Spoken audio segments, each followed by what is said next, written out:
Welcome to the Daily Insights that Matter. Have you ever wondered how the government can make the most of its unused or underutilized assets? Well, that's where monetization comes into play. This is different from privatization.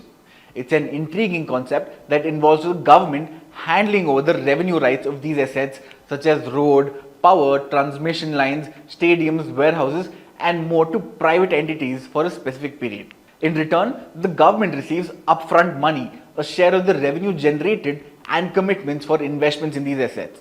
This is the ongoing National Asset Monetization Pipeline or NAMP, which is yet another decisive economic step taken by the government. But the government's track record in achieving the monetization targets has been a bit of uneven. In the last fiscal year, for instance, the government aimed to monetize assets worth 1.62 trillion but could only achieve 1.32 trillion with a deficit gap of 18.44%. For fiscal year 24, the target has been set at 1.79 trillion. When looking at the breakup, key ministries like road, railways, telecom and aviation were the draggers, while mines, petroleum and coal overshot the target and were pace setters in fiscal year 23. While implementing the monetization plan under the NAMP scheme hasn't been a cakewalk. Certain ministries have faced challenges along the way, hindering the full potential of the scheme. It's been a turbulent couple of years for both the government and the industry given the uncertain market sentiment and the upcoming general elections. These factors haven't set the stage favorably for achieving the desired progress in asset monetization. However, there is hope on the horizon. As global challenges gradually ease in the coming years, the government might be able to refocus its effort on the timely and efficient implementation of the NAMP and make asset monetization their priority. This renewed focus could unlock the true potential of asset monetization, benefiting both the government and the private sector.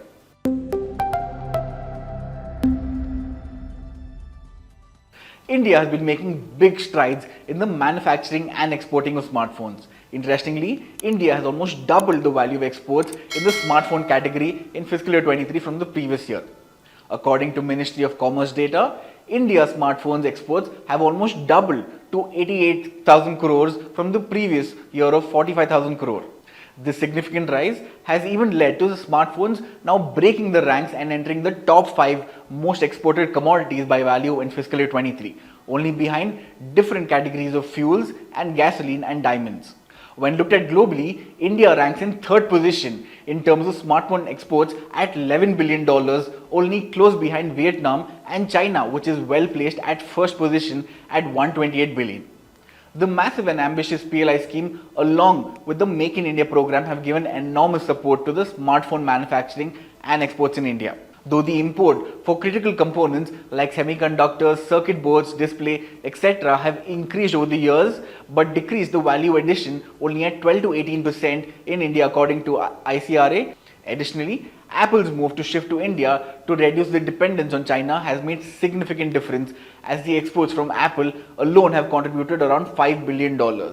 Going forward, lower input tariffs, flexible labor laws and better trade facilitation will only make it better for India to be a key player in international trade.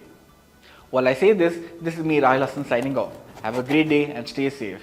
Did you like watching this video? Then download our app Informed Investor to watch more such informative and interesting videos.